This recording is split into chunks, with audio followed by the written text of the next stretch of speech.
नमस्कार, देश न्यूज देख रहे हैं आप और मैं हूं आपके साथ दामिनी गौर। बुलेटिन की शुरुआत करेंगे आज की कुछ बड़ी खबरों से और सबसे पहले आपको बता दें, देश के 5 राज्यों में विधानसभा चुनाव से पहले नई दिल्ली में बीजेपी की केंद्रीय चुनाव समिति की तीसरी बैठक चल रही है।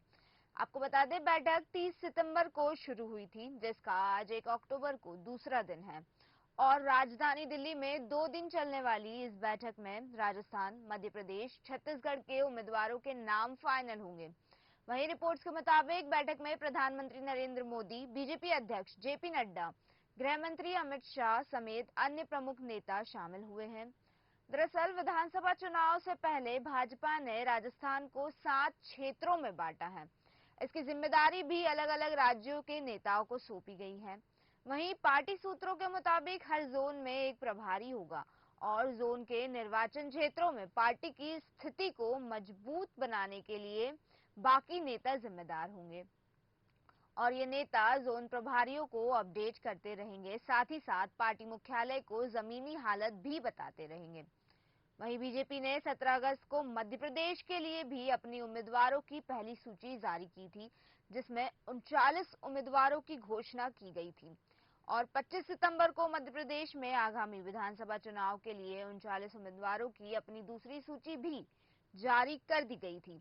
तो मध्य प्रदेश की 230 सदस्यों वाली विधानसभा के लिए भाजपा ने अब तक 79 प्रत्याशी और छत्तीसगढ़ की 90 सदस्यों वाली विधानसभा के लिए चुनाव के लिए 21 उम्मीदवारों के नाम का ऐलान किया है। वहीं तीसरी लिस्ट में केवल एक नाम था, जिसमें भाजपा ने मध्य प्रदेश की अमरवाड़ा सीट से मोनिका बट्टी को प्रत्याशी घोषित किया था। मोनिका 11 दिन पहले ही भाजपा में शामिल हुई है और वे इससे पहले अखिल भारतीय गोंडवाना गणतंत्र पार्टी की राष्ट्रीय अध्यक्ष भी थी। वहीं मोनिका पूर्व विधायक मनमोहन शाह बड्डी की बेटी भी है।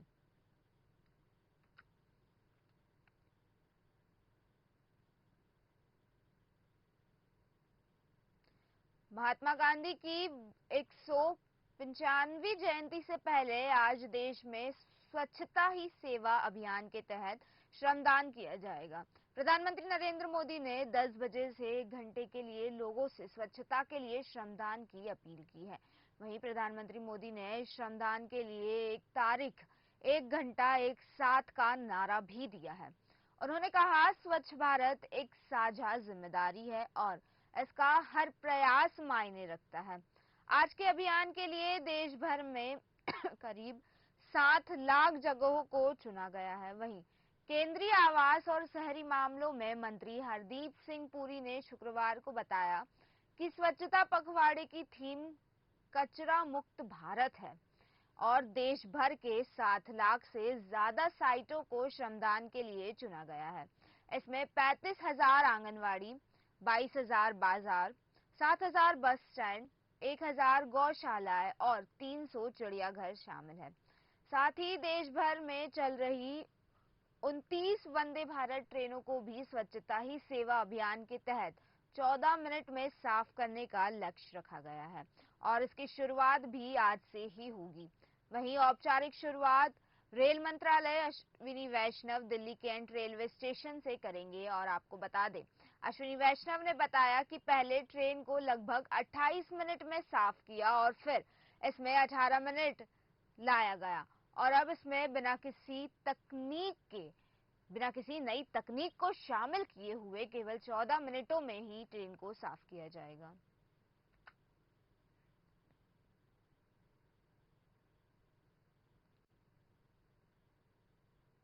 वहीं अगली खबर आपको बता दें, राजस्थान से, जहां जयपुर समेत पूरे राजस्थान में आज पेट्रोल पंप संचालक हड़ताल पर है।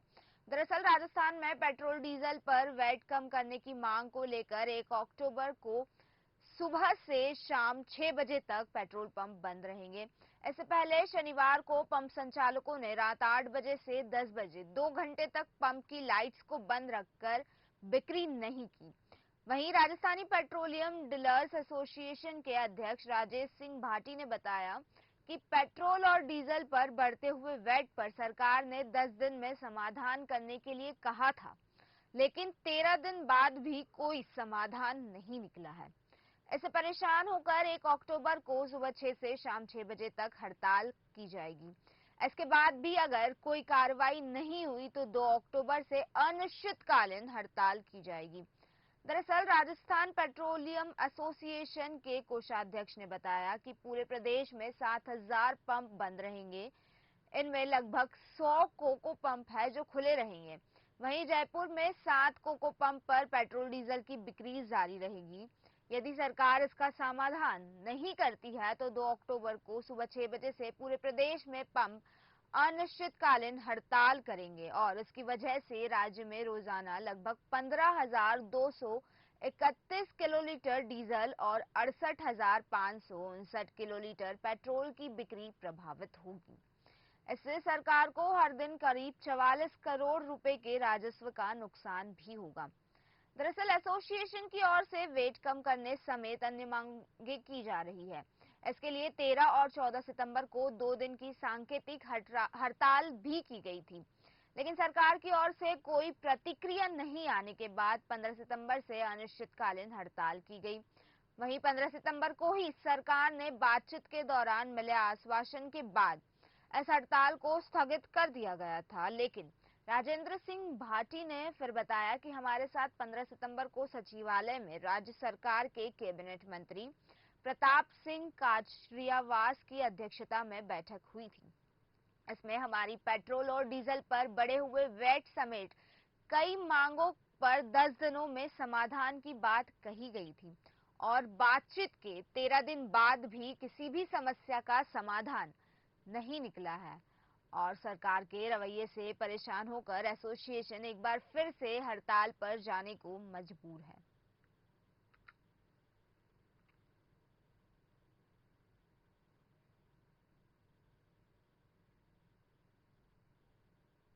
भोपाल में आम आदमी पार्टी के जिला अध्यक्ष हरीश पाठक ने उदयपुरा विधानसभा से चुनाव कार्यक्रम कर भ्रमण किया और भ्रमण के दौरान पाठक ने कई युवा कार्यकर्ताओं को आम आदमी पार्टी की सदस्यता दिलाई।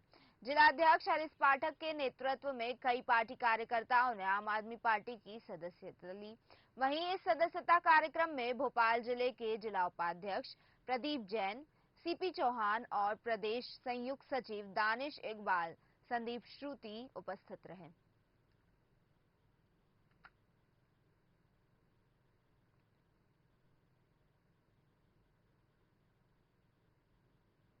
मुख्यमंत्री अशोक गहलोत ने आज बीकानेर में प्रधानमंत्री नरेंद्र मोदी के "मोदी है तो गारंटी है" वाले बयान पर पलटवार किया है। उन्होंने कहा, पीएम मोदी आजकल खूब गारंटी दे रहे हैं। उन्हें जनता को ये भी गारंटी देनी चाहिए कि अगर प्रदेश में उनकी सरकार बनती है तो वे कांग्रेस सरकार की किसी भी योजना को बंद नहीं करेंगे। साथ ही साथ उन्होंने उपराष्ट्रपति के दौरे को लेकर दिए गए अपने बयान को दोहराते हुए कहा कि पहले राष्ट्रपति और उपराष्ट्रपति आते थे तो संबंधित राज्य के सीएम से पूछते थे कि कार्यक्रम में आना चाहिए या नहीं। अब ये रिवाज खत्म हो गया है। वहीं सीएम अशोक गहलोत ने बीकानेर के एमए ग्राउंड में कहा कि प्रधानमंत्री नरेंद्र मोदी को गारंटी ही देनी है तो ये गारंटी दे कि वे राजस्थान में चल रही कांग्रेस सरकार की योजनाओं को भाजपा सरकार आने के बाद बंद नहीं करेंगे और ओल्ड पेंशन स्कीम को चालू रखेंगे। साथ ही साथ 25 लाख का बीमा भी देते रहेंगे। साथ ही उन्होंने कहा कि मोदी और उनके मंत्रियों को राजस्थान में आने से पहले यहां चल रही योजनाओं का अध्ययन करना चाहिए। गहलोत ने कहा, इन लोगों ने पहले कांग्रेस सरकार के जाते ही रिफाइनरी बंद कर दी, जयपुर में मेट्रो बंद कर दी। भाजपा सरकार आते ही इन्होंने केदारनाथ में परिजनों को खोने वालों की नौकरी से निकाल दिया और इनका कोई भरोसा नहीं है, ये बाद में जनता को धोखा दे देंगे। साथ ही साथ सीएम ने एक बार फिर उपराष्ट्रपति जगदीप धनखड़ के राजस्थान दौरे पर सवाल उठाया है और उन्होंने कहा कि एक वक्त वो भी था जब राष्ट्रपति और उपराष्ट्रपति किसी भी राज्य में आते थे तो पहले वहां के मुख्यमंत्री से पूछते थे और अब उस कार्यक्रम में आए या नहीं, लेकिन आजकल ये रिवाज भी बंद हो गया।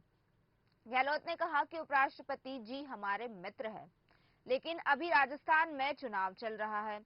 उपराष्ट्रपति ने एक दिन में 5 जिलों में दौरे किए। पब्लिक में ये मैसेज जा रहा है कि ये क्या कर रहे हैं।